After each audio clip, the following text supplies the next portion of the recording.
Bagaimana kabar adik-adik hari ini? Ya, sebelumnya saya ingin memperkenalkan diri karena mungkin adik-adik terlihat bingung ya.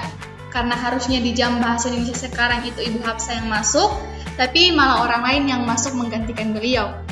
Saya Meiske Amelia Amruna, saya mahasiswa dari Universitas Negeri Gorontalo, jurusan Bahasa dan Sastra Indonesia.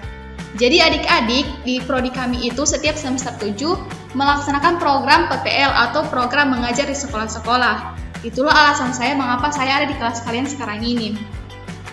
Jadi adik-adik, untuk beberapa pekan ke depan atau untuk beberapa pertemuan ke depan, saya akan menggantikan Ibu Hapsa mengajarkan materi bahasa Indonesia di kelas kalian.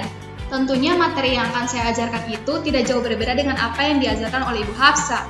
Karena saya akan mengajarkan materi yang tetap berpatokan dengan silabus yang telah disusun oleh Ibu Hapsa.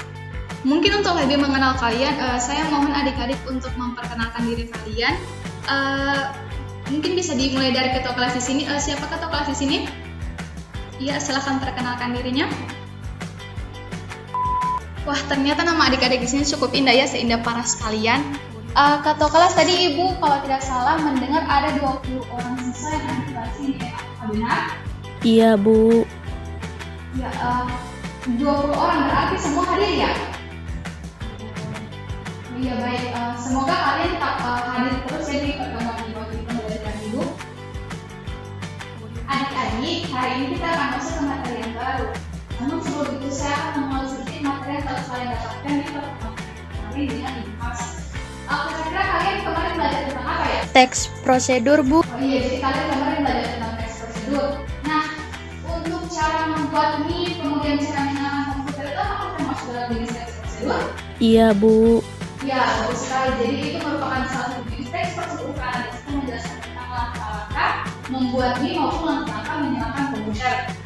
Nah, hari ini kita akan masuk ke materi baru atau ke jenis teks yang baru. Kita akan belajar satu jenis teks yang mungkin kalian akan tahu kalau teman kalian nanti akan membacakan teks tersebut. Jadi untuk ketua kelas yang kita tolong silahkan maju ke depan untuk membacakan satu jenis teks yang telah saya bilang ini. Untuk ketua kelas silahkan maju ke depan. Ini pada. Ya, Ibu minta tolong membacakan teks ini. Doa kepada pemilik teguh Tuhanku, dalam termamu aku masih menyebut namamu dan susah sungguh, mengingat kau penuh seluruh. Baik, Farda, terima kasih sekali. Berikan tepuk tangan untuk teman saya. Ya, selamat kembali ke tempat. Terima kasih, Farda. Ya, adik-adik, Ibu yang bertanya, kira-kira teks yang telah adik Farda baca tadi itu termasuk dalam jenis teks apa? Teks puisi, Ibu. Iya, kenapa dikatakan dia teks puisi? Karena kata-katanya indah dan tidak terlalu panjang, Bu. Iya, bagus sekali Kak. Jadi itu dikatakan teks puisi karena menurut Eka itu kata-katanya indah, menggunakan kata-kata kiasan ya, seperti itu adik Eka? Ya, Iya, bagus sekali. Iya, jadi seperti yang dikatakan adik Eka tadi atau teman kalian tadi bahwa teks puisi adalah teks yang di dalamnya mengandung kata-kata kiasan. Untuk lebih jelasnya, tolong perhatikan PPT yang Ibu akan tampilkan berikut ini. Puisi adalah bahasa yang dilebih-lebihkan dengan menggunakan majas, bahasa yang dimaksudkan untuk memperkuat pengaruh. Nah, menurut Waluyo, puisi adalah karya sastra dengan bahasa yang dipadatkan, dipersingkat, dan diberi irama dengan bunyi yang padu dan pemilihan kata-kata kias atau imajinatif. Jadi yang sesuai dengan yang telah Eka katakan tadi maupun yang telah Ibu jelaskan tadi, kira-kira ada yang bisa menyimpulkan apa sih teks puisi itu? Atau yang bisa menjelaskan kembali apa sih teks puisi itu? Iya, adik Farda silahkan. Puisi adalah teks yang di dalamnya menggunakan bahasa yang dilebih-lebihkan atau bahasa kiasan. Iya, bagus sekali adik Farda.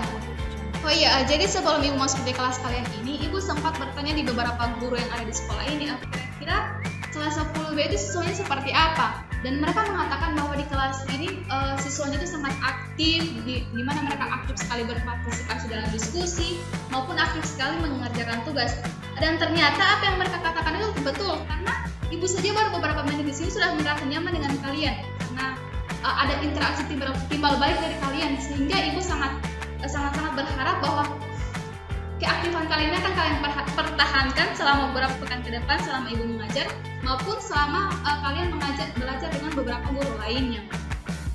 Baik adik-adik, untuk selanjutnya kita masuk ke seperti yang kita ketahui bahwa puisi itu terdiri dari beberapa unsur atau unsur-unsur pembangun. Ada unsur intrinsik maupun unsur ekstrinsik. Unsur intrinsik adalah unsur yang berasal dari dalam karya sastra itu, sedangkan unsur ekstrinsik adalah unsur yang berasal dari luar karya sastra. Nah, dalam pembelajaran kali ini kita akan lebih membahas unsur intrinsik yang ada pada puisi. Adapun unsur-unsur intrinsik yang ada pada puisi adalah yang pertama itu tema, yang kedua amanat, yang ketiga rasa, yang keempat nada, yang kelima ritme atau rima. Nah, tema ini adalah unsur utama pada puisi karena tema berkaitan erat dengan makna yang dihasilkan dari suatu puisi. Pada puisi, sebuah tema menjadi landasan dan garis besar dari isi puisi tersebut. Kemudian ada amanat.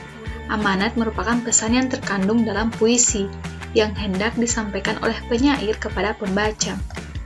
Selanjutnya rasa. Rasa adalah sikap sang penyair terhadap pokok permasalahan yang terkandung dalam puisinya.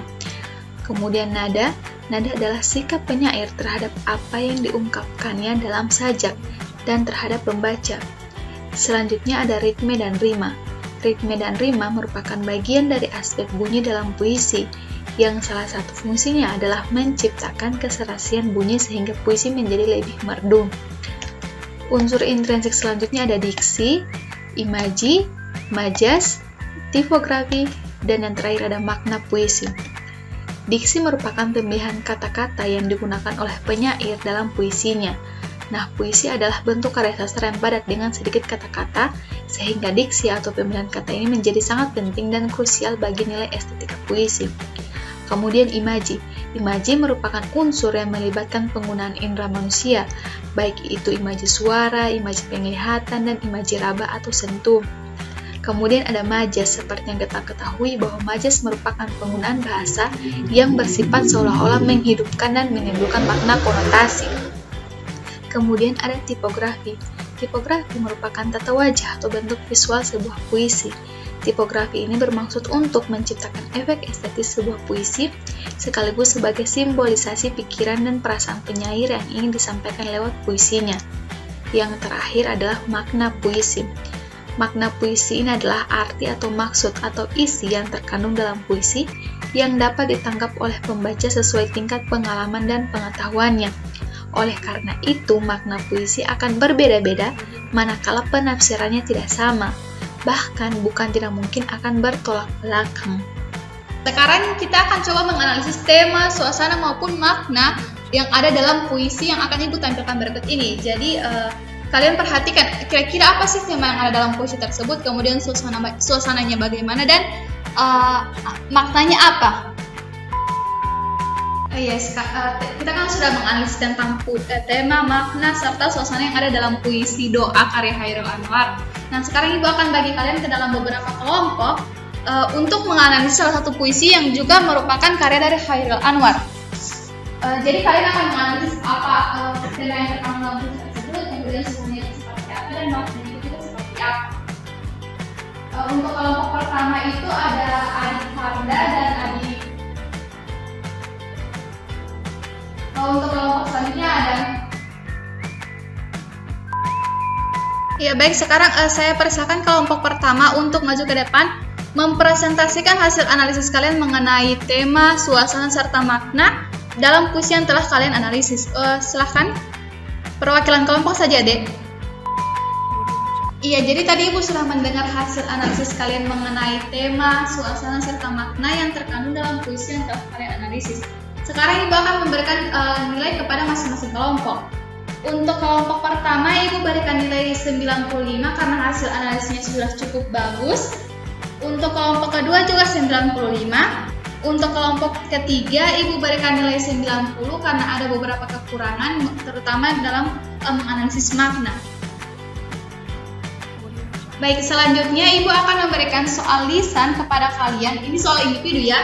Jadi yang tahu jawabannya angkat tangan dan menjawab. Untuk nilainya itu akan Ibu klasifikasikan dan Ibu akan umumkan pada akhir pembelajaran. Soal pertama, kira-kira siapa yang tahu apa itu puisi?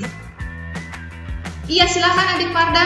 Puisi adalah teks yang di dalamnya menggunakan bahasa yang dilebih-lebihkan. Iya, 10 poin untuk adik Farda. Selanjutnya, apa saja unsur-unsur yang pembangun dalam teks puisi? Iya, adik Farda lagi, silahkan. Unsur intrinsik dan unsur ekstrinsik, Bu. Iya, bagus sekali, 10 poin lagi. Untuk teman-teman yang lain, untuk adik-adik yang lain, lebih semangat lagi ya. Jangan adik Farda terus yang menjawab. Untuk soal ketiga, kira-kira siapa yang bisa menjelaskan apa sih makna dalam puisi doa yang telah kita analisis tadi? Iya, adik Nur Hayati, silahkan. Maknanya adalah kecintaan Tuhan ketika sedang dalam keadaan susah.